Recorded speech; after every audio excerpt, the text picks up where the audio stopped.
Hello, everybody, and welcome to episode 205 of Crunch Time with the N3260.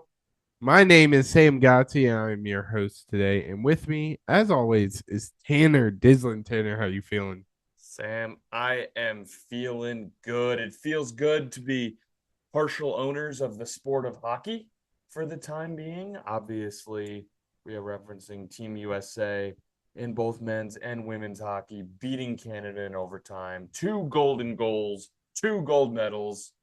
Uh, it rocks. And those games were awesome. And boy, it's always tough because the best sports in the Olympics are the ones that end the last. Like, and at least in my opinion, obviously, we all know my thoughts on the Olympics, but like basketball and hockey, their gold medal games are usually on the last day. Mm-hmm. So then when I'm hyped up for them, they just end.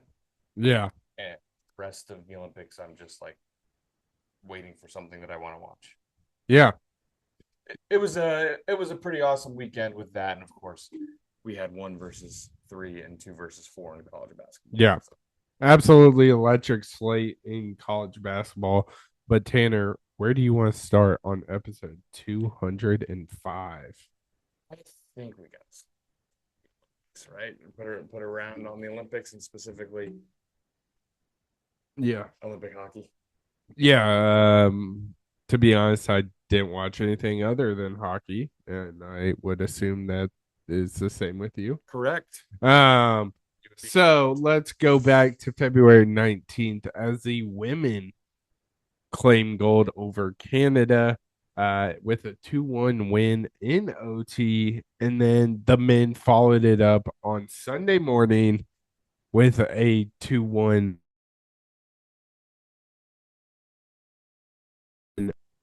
We got to go back a full calendar year to the Four Nations when the build up for this really got started. The Four Nations was an NHL's response to it was like an all-star game special event. But yeah, it was. I don't remember who they were. It was the U.S., Canada, Finland, maybe.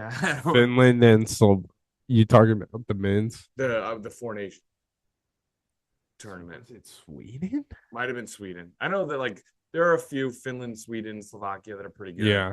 in there. But anyway, apparently, I mean, as you can tell now, because we won gold, this is like our golden generation of hockey. Apparently, we'd been taking out Canada and Yeah. U18s, World Juniors, all the way up, and that the first real shot this core had was in the Four Nations. Obviously, ended up losing to Canada there. This time they get it done. It was so awesome. First time in 40 years, and obviously the way it happened with the golden goal. I It was so awesome.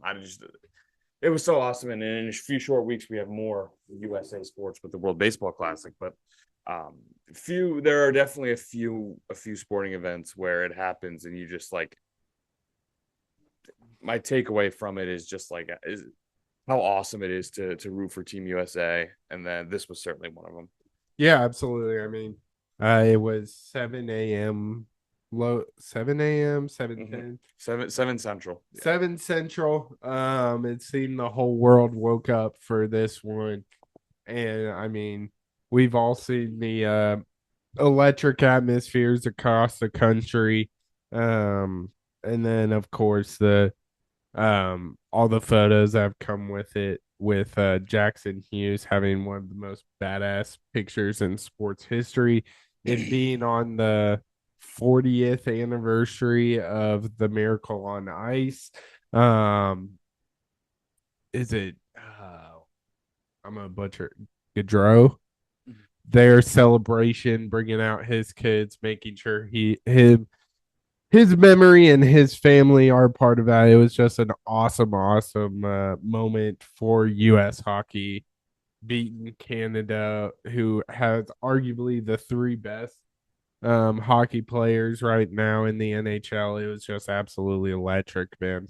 Yeah, no doubt about it. And everything that's come out since, I mean, like the the the the story of the game, because we could try and talk about the game. We're not hockey Yeah. guys. I can tell you from someone who's watched just a decent amount of casual hockey, it seemed like it was we scored early and then it was just our goalie just standing on his head and being Superman. Yeah. Connor Hallebuck was Stud. incredible in this game. Um, who coincidentally plays in Winnipeg, Canada for his team, but Yeah. um, like it was just that was the actual hockey. But my takeaway from this, my number one takeaway from this game, Sam, is I really wish I played hockey. Yeah. I love like don't I love basketball. Obviously, that's the sport I grew up playing. That's a sport we're probably going to spend most of this episode talking about. Mm-hmm. But damn, you know what gets annoying? Talking about top prospects that just don't want to play the Yeah. sport. You know who never in the history of ever has just willingly missed a game? A hockey player, Yeah. like ever. And it was just the NHL and hockey players as a whole are the antithesis of what I and we hate about the NBA. Yeah. I just wish the sport was basketball and not. Yeah. Absolutely. You mentioned Hallebuck. He was unbelievable. 41 saves in this one. And there were plenty of opportunities for Canada. I mean, I know you said we're not big hockey guys, but I can recognize that they Canada probably should have won Yeah. 4-1. But Halbuck was absolutely incredible. But yeah, just the reception both of these teams have gotten these past couple days is really awesome. For the Obviously, most part. controversy, of course, but we're not going to dive into that. But it is absolutely electric. It was just like for a brief 4 hours, it seemed like the whole country came together as one to support the teams, and it was absolutely awesome to see. Just wish it happened a little more. But World Baseball Classic, US is gonna be right back to it. Yeah, no doubt about it. I want to find the tweet that I was going back to what I was saying about I wish I played hockey and it was the antithesis of what I thought. Um, this tweet, I gotta find it as this is good podcasting here because it was so perfectly said about like hockey culture. Um, and its place and like what they stand for. Basically, it was just saying that yeah, it said what a touching moment for the Gaudreau family. Obviously, Johnny Hockey was grew up playing with this core in USA Hockey, very good player. He and his brother tragically killed, hit by a drunk driver when they Yeah, were on their bikes. Well, they were at their sister's wedding. We yeah, found just awful, awful stuff. Um, this tweet said, "What a touching moment for the Gaudreau family. Well done, boys. That's hockey culture on display at its finest. Just off completing probably the highlight of your career, and you're always thinking about your other team. yeah, It's just what it is, and yeah. that's so awesome to see. But yeah, and surely we can all agree that the men's and the women's hockey team doing winning gold is something we can all agree on, and we're all just happy for the United States and their hockey players. You'd think, You'd think. you'd think. But one last thing before we move on. I do want to shout out probably the greatest Olympics or sporting event sign off of all time by Mike Tirico. Did you Yes, catch this? yes, I did see that. For those of you who somehow have either missed the broadcast or missed all the thousands of clips, um, all the young people out there, those dreams are formed now. Go chase them. Our country loves sports. It brings us together unlike anything else. And if you didn't know that, you saw it in Team USA hockey. We thought. We thought, we thought, Yeah, no, that's absolutely correct. I gotta be honest. Before the hotbed of the most recent developments of surrounding the Olympics, my favorite was Canadian Cope on Twitter. Did you happen to yeah, get a few of these? yeah, brutal. These are hilarious, dude. Yeah, Hilarious.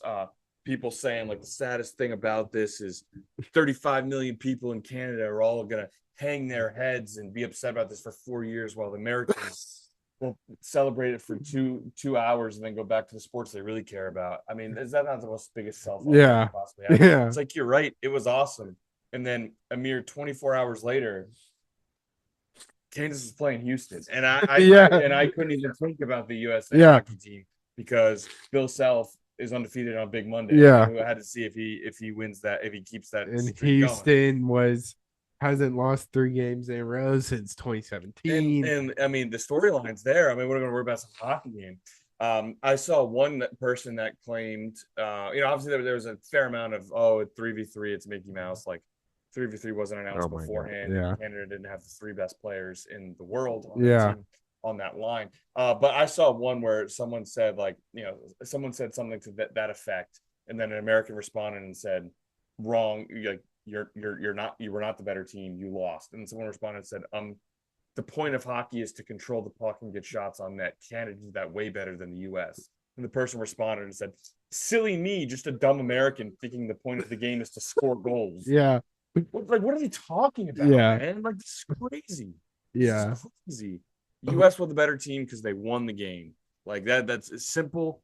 But like, no ifs, ands, or buts about it. Connor Hellebuyck was Superman. He made the most incredible save I've ever seen, and that's it. Yeah. Yeah.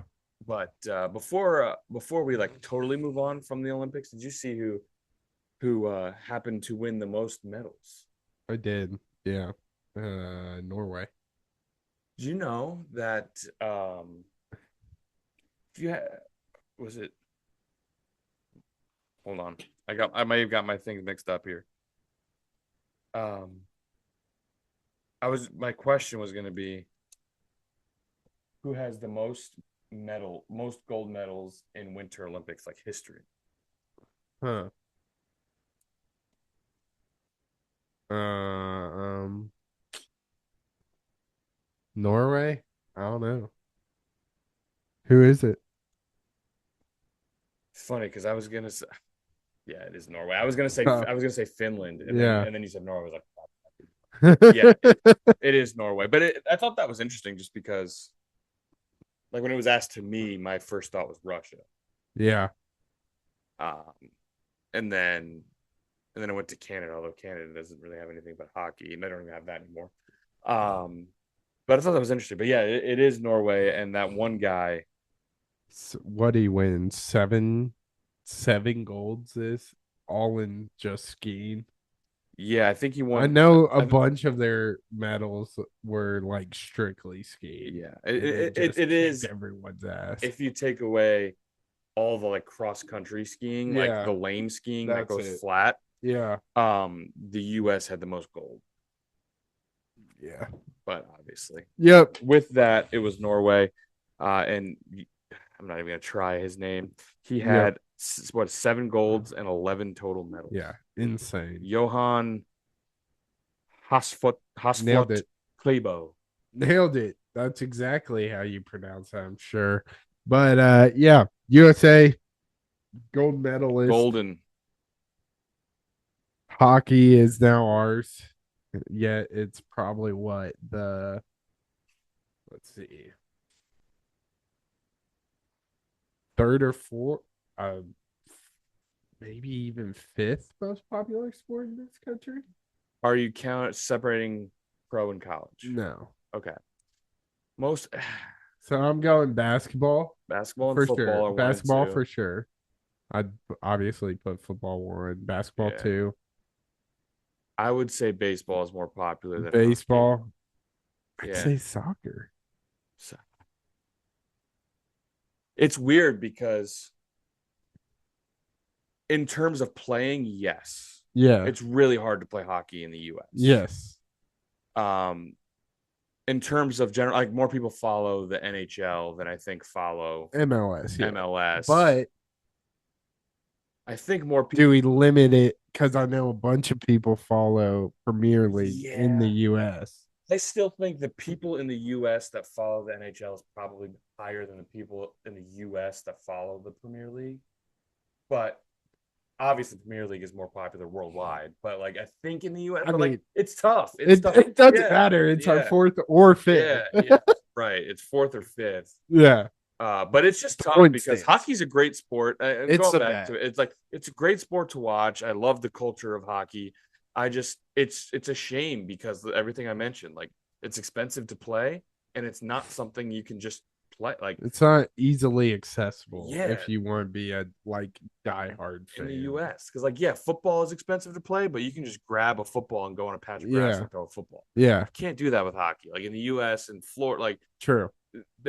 you have to the surface it's played on is like not a natural surface. Like it Yeah, needs to be it needs to be frozen, and like you can only do that for certain months of the year in certain places of the country. yeah, And then if you want to get a like a rink, that's just an added yeah, expense along with your helmet pads, stick, yeah. yada skates. So it's just a lot of barriers to entry for it, unfortunately, in the US. But man, it is just a blast. It's Hockey. so Every fun. single time I watch it, I'm like, I need to watch hockey more, and I never do. Yeah, Never. So yeah, absolutely. But it's gonna be interesting with two gold medals if that increases the availability of not only just the NHL but just the sport in general. But anything else on the Olympics? we're next up, right? I mean, next Olympics is held in the US. 28, 2028 Summer Olympics That's coming in the soon. US, huh? Right, it Yes, is in the sir. US, right? Yeah, I'm it's not in tripping. LA. Um, It is in LA. but I think it is. Yeah, yeah. But ooh, dude, imagine if we take the World Cup too. Now, I mean, the World Cup is one that would be a true that would you've heard of Miracle on Ice. That would be Miracle on grass, Miracle on turf, On the whatever. pitch, Yeah, the Miracle on the pitch would be that because yeah, that would be that would insane. be That would be insane. insane. I But it's tremendous, dude. It's got or we've got the World Baseball Classic in like weeks, a matter of weeks. Then we're hosting the World Cup in the summer, yeah, and then we're hosting the Olympics in 2 short years. So yeah. like, Pretty this is crazy. pretty cool. Pretty Pretty cool. crazy. But shall we move on to some college hoops, man? Yeah, let's get to the sport that really matters. Because we had an absolute banger of a slate. I kind of want to go back though before we get into the thick of it, because there were some awesome mid-game weeks. We'll kick off with Midweek yeah, games. You said mid game weeks. mid-game nope, mid-game weeks. Yep. Uh Funny. Potential game of the year candidate. Arkansas, Alabama, 115 to 117. This game was incredible. Yep. Yep. It was well, it's funny because this was coming off the back of for us, obviously on Tuesday, Yeah. Iowa got their signature win of the season, something that we've been begging for close games against Purdue, against Iowa State, a couple of them earlier in the year. They finally get it done. Illinois earlier in the year, they finally get it done. They beat Nebraska, top 10 win at home, 57-52. A classic college basketball grinder of a game. And then one night later, the big matchup, the top 25 matchup is 117-115. Yeah. For those of you counting, 57 plus 52 is 109. Both of those teams scored more than that. Now they did go to double overtime, so they did get a little extra time, but still crazy. Yeah, I think Arkansas scored the same amount of points as Iowa in the first half. They had 57 at halftime, but yeah, this game was absolutely electric. Darius Acuff once again proving he's one of the best in this class, and he played all 50 minutes. 49 points, 16, 27, 6 for 10 from three, 5 rebounds, 5 assists. Absolutely incredible. But unfortunately, with a game going into double OT, um, had some foul trouble. I think four of the key Razorback players with a 7-man rotation fouled out. So they had a tough one closing out, Yeah, and with that's LeBaron Filon, Philo. Yeah, Filon, he was just as good. yeah, 35, I Yeah, think. Well, and the real problem you mentioned the foul trouble. I mean, what is it? Two you 50 minutes times five players, so 250 total minutes in this game. I don't know if you're looking at the stats. If you are, if you see how many bench points Arkansas had, no, I missed it. guess. Take a guess. 250 points, double overtime, four players fouled out. Or 15. 250 minutes. Yeah, eight. Eight. That's a problem. Yeah, That's a problem. yeah, and it seems to be a reoccurring problem with some John Calipari teams, but I mean, regardless, we saw one of the best college basketball performances we've had in a very long time. Yeah, that was a fun game, no doubt about it. Um, we mentioned Iowa's big win. I mean, it's just at the very least it was enough to assure the fans, the players, everything that we're doing the right thing. The results might not be there, the team is better, but we're doing the right thing. It was a huge win to get morale back, uh, in that over in Iowa City. But Sam, later that Wednesday night, we had a big one in the Big 12. I mean, it's a sentence that we say every night. It seems a big one in the Big 12. Yeah, BYU Arizona. Arizona ends their losing streak at home. Gets a big win over BYU. Obviously, no Richie Saunders. So there was a BYU that was already kind of declining, but they win by 7 at home. yeah, yeah. 75-68. Debanza did all he could in this one. Finished with 35 in this one. Um, but really, it came down to bench points. Arizona's bench outscored BYU's 26-6. Led by Anthony Del Orso. He had 22 off the bench, absolutely incredible. But yeah, you mentioned it though. Not having Richie Saunders, um, big reason why BYU struggled. But Arizona turned the ship a little bit and got a big win. No doubt about it. Just a good spot. If you were to play at BYU at any point during the year, this would probably been the Yeah, time. After one of their players gets a big injury, they're kind of licking their wounds a little bit. But Sam, the shocker of this week had to been over in the Big East. yeah, yeah. Creighton, who Marched is into not good. stores. No, not at all. Not Not good. at all. 91-84, Tanner. Not they're not good at all. Owen Freeman with a classic did not play. That's how bad he's been. Josh Dix had 21. Our 21, boy. 13 in the second half. An emotional game with the passing of his mother 2 weeks ago. Really classy move by UConn doing a moment of silence. But Dix played his ass off.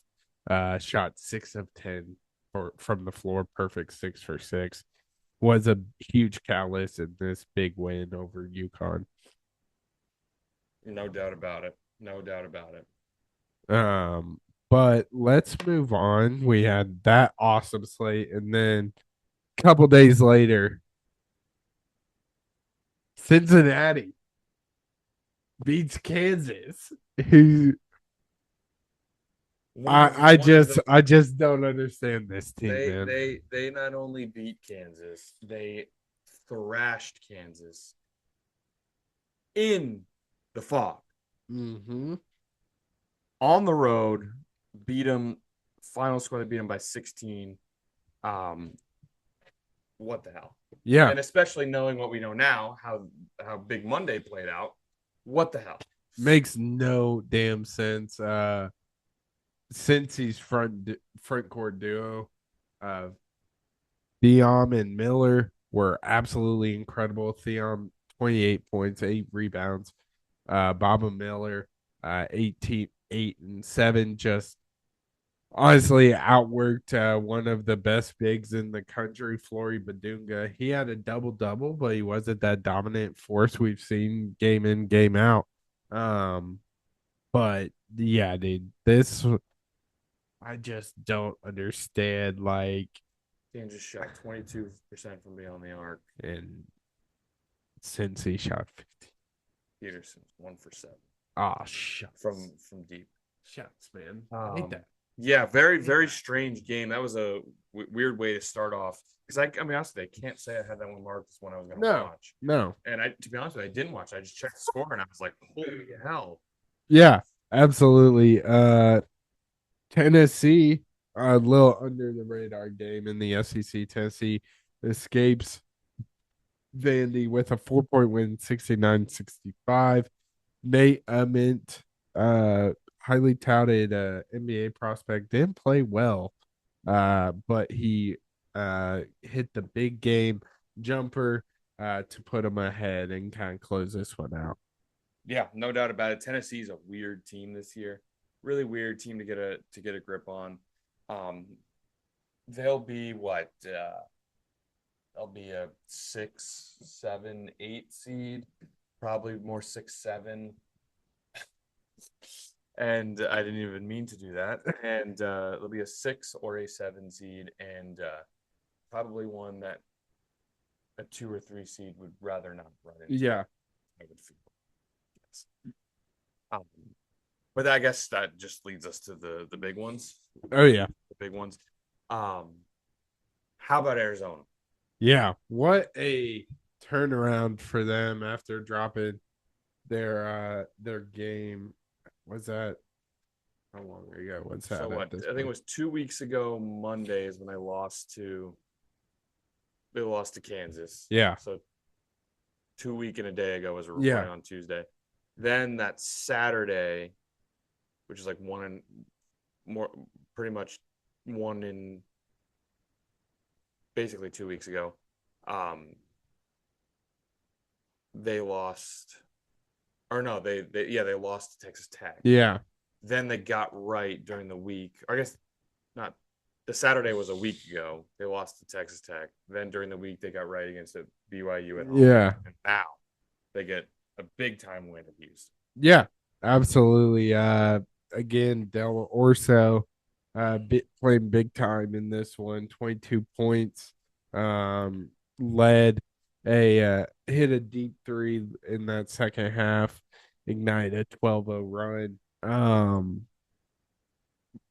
This Houston team might have a problem because they go on not only in this game, but in a game we'll talk about later.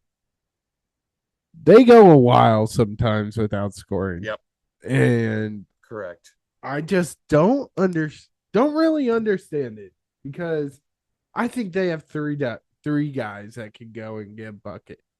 And for some reason, their offense every game for an extended period of time goes stagnant.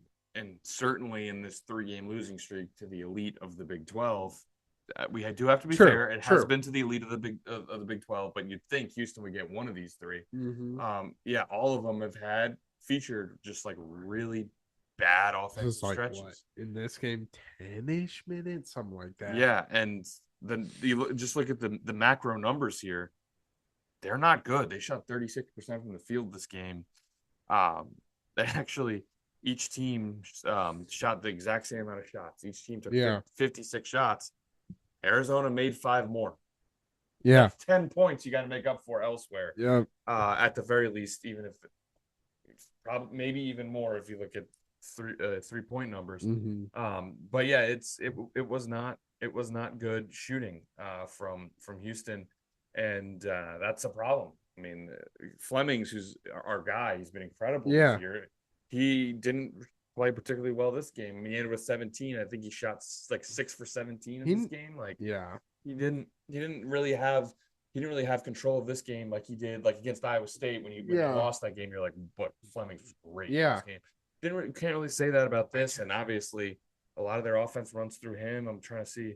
Emmanuel Sharp was no, he shot 2 for 11. He's been on a tough stretch lately. It's weird because he was red hot against Iowa State. Yeah, Got in got that into foul foul trouble, trouble. Yeah, and it has not been good since. it was really It's not yeah, it was it bad. was, It was bad. but I mean, I love Kelvin Of Sampson. I course. think he's one of the greatest coaches to ever do it. But I just don't know how you don't identify the go-to guy for this thing because I don't think Sharp is it, and it seems that is the play as of late. It seems it's just all of these coaches with the freshmen, which is obviously clearly the better player. They just have that you haven't earned it yet. Yeah, Like Emmanuel Sharp's been in this I program think for four Sharp might years. be the third option for this offense.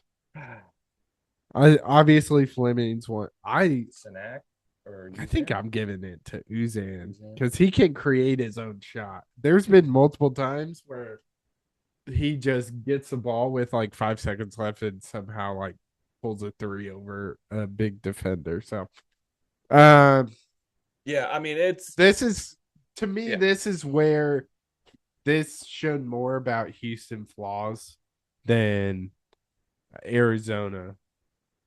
But shout sure. out, Although I do want to shout out Ivan Chart Charchinkov, the big man, yep, he's a dominant good this player. game. He's a good player. I tell you though, I don't necessarily disagree with it. I just remember watching this game being like, wow, I am very impressed with Arizona. Yeah, Obviously, they didn't have Koa Pete who had that injury. I mean, but like the losing streak plus losing Pete to the injury, I was kind of like I was a little bit like, is this team just going to fall off a yeah, cliff?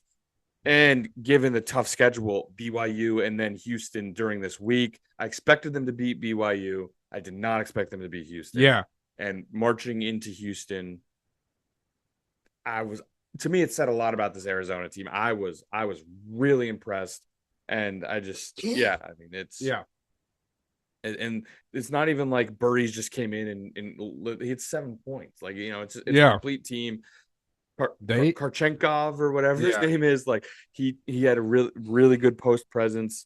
Um, they didn't like obviously it's Arizona, so they didn't light it up from three. Like they played good team basketball, yeah, played good defense against a at times offensively challenged Houston team, and got a huge win. So yeah, like I was really impressed with the bounce back from yeah. Arizona. Yeah, now every week it seems like we have a panic button we're slamming for a Big 12 team. And last week coming in was Arizona. They had lost a couple straight, obviously. Now it's someone else, which I'm sure we'll get to Yeah. here shortly. Well, we'll dive into that very shortly. But the other absolute banger, Michigan Duke. Duke pulls this one out 68-63. And boy, was Cam Boozer, was this his big moment, Tanner? He was Dude, tremendous. insane. Yeah, he was tremendous in this game. I mean, efficient. I mean, you might say 18, Yeah. you watch the flow of the game. His hands were all over it. Was I relatively mean, near efficient too. Like I triple said, double. near triple double, 60% from the field. Like he was the best player on the floor. I'm not selling any stuff. My takeaway like it was just like that was so fun, man. Yeah. This team's good. That's Yeah. basically it. Yeah. Um, I mean, shout out Duke's defense. They held one of the best offenses to 63 points, 24% from three. Yeah, I mean That's the recipe right there. I think that's the take everyone's kind of come away with is like great win for Duke. They're now unequivocally the best team in the country. Should be ranked number one as they are currently. But like both of these teams are really good. Oh yeah. Oh yeah. One a couple more games before we talk about that big Monday. This one I just want to briefly mention because there was no reason this team should won, and that's UCLA Bruins winning in OT 95-94. Illinois was up like 33-10 at one point. But had one of the 33-10. worst last second defenses I think I've ever seen. Coast to coast, relatively open layup as time expires is one of the more perplexing ones. UCLA is just another one where I'm like, what the heck is going on? They were supposed to be a comfortable tournament team flirting with the top 25, which I would argue they are a comfortable tournament team. They're not necessarily flirting with the top 25, but like they've been disappointing, but they're not bad by any stretch. And all the antics with McCronin Yeah. and one of the crazier moves I've ever seen. And then, dude, did you just raise your voice? One of the weirder press conference things I've ever seen. But the antics, it seems like a clown show going on over there when the team itself is not bad at all. And Donovan Dent is as good of a guard as you'll see in Yeah. in the conference, and yeah, and they got a big win at home against Illinois, racing a 23-point deficit in the first half. So Yeah. Insane. Um, but let's go back to the Big 12 as Iowa State drops against BYU, who we just talked about struggling a little bit with Richie Saunders. They bounce back. AJ DeBance, another phenomenal game. Near triple double, was one assist away. And then he did it on both ends. He did on the offensive end. He also absolutely shut down Milan Momcilovic, the nation's leading 3-point percentage shooter, to just 5 points on 1 for 5. This was a DeBanza show. Just absolutely huge win for BYU. Um, and that's kind of my takeaway from this game. yeah, it's clear that he was not losing this game. It was clear, far and away the best player on the floor. Offensive side of the ball, defensive side of the ball, didn't matter. One assist away from a triple double. 29, 10, and 9 is an absurd stat line in college basketball. Yeah. And he was unbelievable. Huge win for BYU. Just another night in the Big 12, I guess. Like, that's the thing about the BYU team is like, yeah, they haven't been as good as we thought. Yeah, one of their best players got injured, but they have a top 3 player in the country, and they got other players too. And you can't get them on the wrong night at home, and their best player decides to go Superman. Like, Yeah. it's gonna be hard to beat them. And obviously, Iowa State was on the wrong side of that. Yeah. Yeah. When their best shooter doesn't go crazy, that's a tough pill to swallow. But that brings us to last night, Tanner. As we watch another banger of a Big 12 matchup, we saw two streaks at stake. We saw Kelvin Sampson. Would he break the streak of 3 games, 3 straight losses in since 2017? Or will we see Bill Self's 40-0 home win streak on Big Monday and Bill Self is 41-0, Tanner. 2 days after getting waxed by Cincinnati on their home floor, they come back and hand Houston their 3rd straight loss. Insane. And you expect big games from Sinak, the freshman. There was how many first rounders? You have Sinak, you have Kingston Flemings, you have Darren Peterson, you have Bryson Tiller, you have all these guys. But who shines the brightest? Trey White. Who else but Trey White? Unreal game from him. Also, Melvin, 23 points on 9 shots for those folks at home. insane, insane. Melvin Council also contributing some big time buckets late in that one. And my question to you, Tanner, is this KU team better when Darren Peterson doesn't play? Oh boy. Oh boy. That is a tough question. I'm still gonna go with no. And I think given a tournament game, the answer is no. But I think there's something to a game at the Fog. The entire place is in it. Obviously, it's top two and not two Yeah, home environment in college basketball.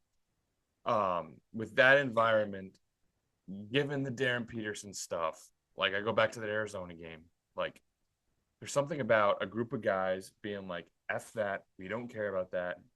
This is an electric environment. Let's just go play ball. And obviously they're Kansas, they play for Kansas. They're all talented players. And they come together and they win the game. And it's just like there's something to that, I think. Um, to a bunch of players at the Fog just being like, we don't care about anything else. We're just going to play our game. And they now have two of the biggest wins in college yeah. basketball on their home floor. Um, and but it's really hard for me to say they're better without Darren Peterson. But man, it's just like everything we see.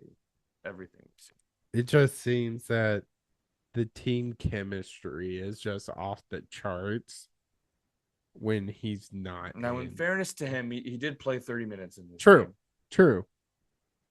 which is now gotten to a point where that's worth praising. Uh, but yes, just like like how on earth can you evaluate this Kansas team? Yeah, How? They've come out as flat can be. Their star player has obviously showed a supreme disinterest in playing, but when does play is very good. Um, we don't know. He looks to be fixated on the draft. If they go down, will he play? Will he play at all? Is he interested in playing? Is the team just bad away from the Allen Fieldhouse? Who the hell knows what's going on? I have no idea how to evaluate this Kansas yeah. team. None at all. This team is so damn confusing to evaluate. Yeah, I have no idea. And then I'm sure my evaluation of them in the tournament will be dead wrong, and I'll either be like, this team can go all the way because they have experience, good coaching, and a superstar, and they might just crash out and Yeah, burn in the first round. And then I might predict that, and then they put it all together and they play like the team they're supposed to play. I have no idea, and I just know it's whatever I do is going to be wrong. yeah, yeah. It's very confusing. As for the other side though, it's kind of same story, new chapter. Lot of All right, points Sam, where they just can't. I have the panic button here. You're a Houston fan. Are you pressing it? I'm Whoa, he's pressing it pressing it. He's pressing it. because nothing has changed over the past 3 losses. It seems they are having these same issues over and over and over. And that is scary going into the toughest conference tournament and of course the big dance. I think we're going to learn a lot about them in the conference tournament because they have relatively easy schedule to finish their year. They've got Colorado, Baylor, Oklahoma State. Going into that, obviously, they're probably going to have to, depending on how many games they win, they're going to have to play these teams again. Yeah. This Iowa State, this Arizona, and in Kansas. That's gonna be a big learning experience, like a big learning um, opportunity Mm-hmm. about this team. I just I have a hard time pressing it when two of the losses were like at Iowa State and at Kansas. Those True. are the one at home against Arizona, which maybe we were overreacting on Arizona and that they're still really just that good. Yeah. And that game at home is the one I expected them to win. And we're having a lot different conversation if they win that game. But it's just fascinating. I was just like, Arizona beat Houston, and Iowa State beat Houston. Iowa State and Arizona have yet to play. Kansas beat Houston, but Kansas also beat Arizona. But then Cincinnati beat Kansas, but Cincinnati also beat Iowa State.